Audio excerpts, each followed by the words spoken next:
ओम नमः शिवाय। कर्पूरगौरं करुणावतारं संसारसारं भुजगेन्द्रहारं सदा वसन्तं हृदयारविन्दे भवं भवानी सहितं नमामि। हम सबका कल्याण हो, भगवान शिव कल्याण करें। सबसे पहले मैं निवेदन करूंगी कि श्रावण मास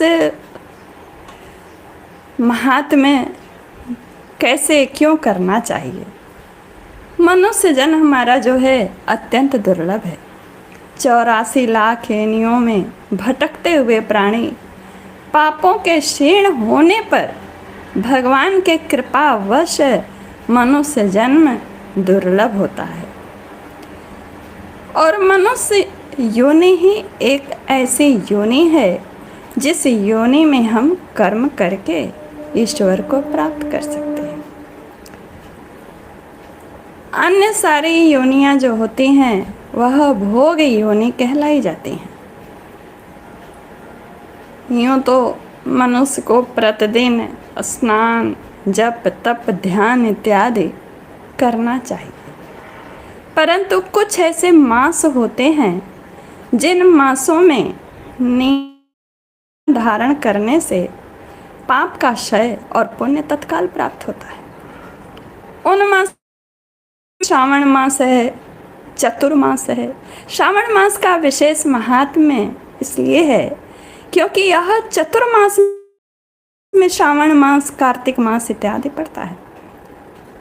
श्रावण मास, कार्तिक मास, माघ मास, चैत्र मास और आपका पुरुषोत्तम मास, ये मास जो 12 मास में, पुरुषोत्तम मास तो 3 वर्ष के पश्चात आता है, पर 12 मास में जो यह अपना 4 मास है, इसमें जप तप पूजा किया हुआ अनंत गुना फल देता है।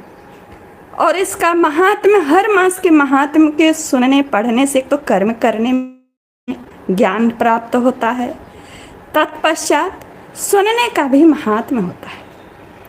मैं आजकल वीडियो बनाना छोड़ दी थी क्योंकि यहाँ पर अभी भी मैं देख के आपको समझाऊंगी तो ये थोड़ा यहाँ दर्द रहता है मुझे, लेकिन चूँकि मैं खुद अध्याय पढ़ूंगी तो मैंने सोचा आपको लाइव में भी अध्याय सुना दूं। तो यही निवेदन था कि मासों में, 12 मास में 4 मास की तिथियां, एक तिथियां बहुत ही महत्वपूर्ण होती हैं। सारी की सारी तिथियां 4 मास, श्रावण मास, कार्तिक मास, माघ मास, वैशाख मास। लेकिन श्रावण मास का बहुत ही बड़ा महात्म्य आता है क्योंकि यह चतुर्मास में आता है। 4 मासों में यह मास आता है। बहुत लोग निष्काम भाव से पूजा पाठ करते हैं, बहुत लोग सकाम करते हैं। कलयुग में कष्टों को हरने के लिए सकाम पूजा ही करनी पड़ती है। उसके पश्चात ईश्वर की प्रेरणा से सब छूटता जाता है, ईश्वर में मन लगता जाता है। श्रावण मास का बहुत ही महात्म्य है। स्वयं भगवान ने कहा है, क्या कहा है? 12 मास में श्रावण मुझे अत्यंत प्रिय है, इसका महात्म्य सुनने योग्य है। इसे श्रावण मास कहा जाता है। इस मास में श्रावण नक्षत्र युक्त पूर्णिमा होती है, इस कारण भी इसे श्रावण कहा जाता है। इसके महात्म्य के श्रावण मात्र से सिद्धि प्रदान करने वाला है, इसलिए भी यह श्रावण संज्ञा वाला है। अब आपको अथ प्रथमो अध्याय का हिंदी में भावार्थ सुनाऊंगी। और विशेष बात यह है कि मास में आप देखते होंगे हर जगह कथा वार्ता होती रहती है, हर जगह तपस्वी लोग धुनी जमा करके ईश्वर का नाम जप करते रहते हैं। दूसरा कारण ये भी है कि बरसात का महीना है। बरसात की जो फसल होती है बो दी जाती है, वैवाहिक कार्य इत्यादि होते नहीं हैं, फसल को उगने में टाइम है और बरसात में कहीं दर्द जा भी नहीं सकते, इसलिए इस 4 मास को भजनीय योग्य मास माना गया है। कहीं भी ठहर करके भजन करिए। आइए श्रावण मास महात्म्य में प्रथमों अध्याय का हिंदी में भावार्थ में सुनाऊंगी। आप ओम नमः शिवाय लिखते रहिए, लाइक करिए। एक भी लाइक नहीं आया है, शिव तो सबके हैं। आइए सुनिए। ईश्वर सनत कुमार संवाद श्रावण मास के महात्म्य का वर्णन। शौनक वाच सूत सूत महाभाग व्यास शिष्य है कलमश त्वदीय वदनाभ जाननाख्यानानि श्रृणवताम तृप्तिर्न जायते भूय शुनक्षा प्रवर्धते। शौनक बोले, हे सूत, हे महाभाग, हे व्यास शिष्य, हे अकलमश, जिन्हें कलमश न हो, कलमश, आपके मुख कमल से अनेक आख्यानों को सुनते हुए हम लोगों को तृप्ति नहीं होती है, इसलिए आपसे फिर कुछ न कुछ सुनने की इच्छा होती है। कार्तिकस्य च महात्म्यं तुला संस्थे दिवाकरे माघ मासस्य महात्म्यं मकरस्थे विभावसो वैशाख मास महात्म्यं मेष गतेरवो तत्र तत्र च ये धर्माः कथिता सर्वस्य त्वया यतोभ्योऽप्यधिक कश्चिन्मास चेत तव सम्मतः। तुला राशि में स्थित सूर्य में कार्तिक मास का महात्म्य है, मकर राशिगत सूर्य में माघ मास का महात्म्य है, मेष राशिगत सूर्य वैशाख मास का महात्म्य है। इसके साथ उन मासों को जो भी धर्म है उन्हें अपने भांत कह दिया है। यदि आपके मत में इनसे भी अधिक महिमा में कोई मास हो, भगवत प्रिय हो, जिसमें धर्म कर्म करने से लाभ हो, जिसे सुनकर हम लोगों की उन्नति हो, हमारी वह मास सुनने की इच्छा है। वक्ता को श्रद्धालु श्रोता के समक्ष कुछ भी छिपाना नहीं चाहिए, इसलिए आप कहिए। सोते बोले, हे मुनियों, आप सभी लोग सुने। मैं आप लोगों के वाक्य गौरव से अत्यंत संतुष्ट हूँ। आप लोगों के समक्ष कुछ भी गोपनीय मेरे लिए नहीं है। दंभ रहित होना, आस्तिकता, श्रस्ता का परित्याग, उत्तम भक्ति, सुनने की इच्छा, विनम्रता, ब्राह्मणों के प्रति भक्त परायणता, सुशीलता, मन की स्थिरता, पवित्रता, तपस्विता, अनुसूया, ये श्रोता के 12 गुण बताए गए हैं। ये सभी आप लोगों में विद्यमान है। कहते हैं, अतः मैं आप लोगों पर प्रसन्न होकर के तत्व का वर्णन करता हूँ। एक समय प्रतिभाशाली सनत कुमार धर्म को जानने की इच्छा से परम भक्ति से युक्त होकर विनम्रता पूर्वक ईश्वर से पूछा। ईश्वर यानी भगवान शिव से। सनत कुमार बोले, योगियों के द्वारा आराधनीय चरण कमल वाले हे देव देव महादेव, हे महाभाग, हमने आपसे अनेक व्रतों तथा बहुत प्रकार के धर्मों का श्रवण किया है, फिर भी हम लोगों के मन में सुनने की एक अभिलाषा है। 12 मासों में जो मास सबसे श्रेष्ठ, आपकी अत्यंत प्रीति कराने वाला, सभी कर्मों की सिद्धि देने वाला हो, और अन्य मास में किया कर्म यदि इस मास में किया जाए तो वह अनंत फल प्रदान करने वाला हो। हे देव, उस मास को बताने की कृपा कीजिए। साथ ही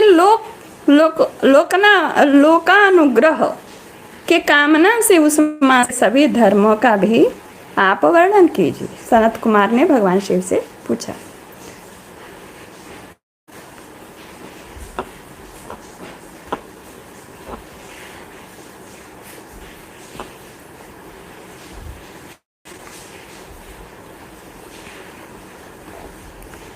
ईश्वर बोले, हे सनत कुमार, मैं अत्यंत गोपनीय भी आपको कहूँगा।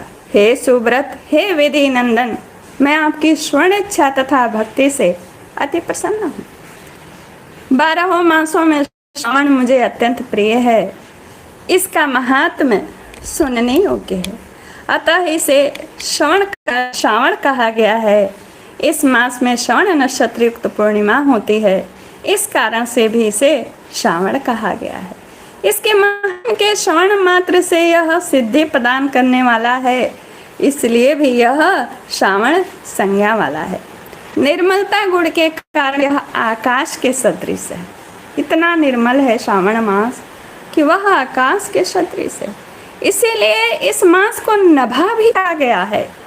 इस श्रावण मास के धर्मों की गणना करने में इस पृथ्वी लोक में समर्थ नहीं है, जिसके फल का संपूर्ण रूप से वर्णन करने के लिए ब्रह्मा जी 4 मुख वाले हुए, जिसके फल की महिमा को देखने के लिए इंद्र 1000 नेत्रों वाले हुए, नेत्रों से युक्त हुए, और जिसके फल को कहने के लिए शेषनाग 2000 जिह्वाओं से संपन्न हुए।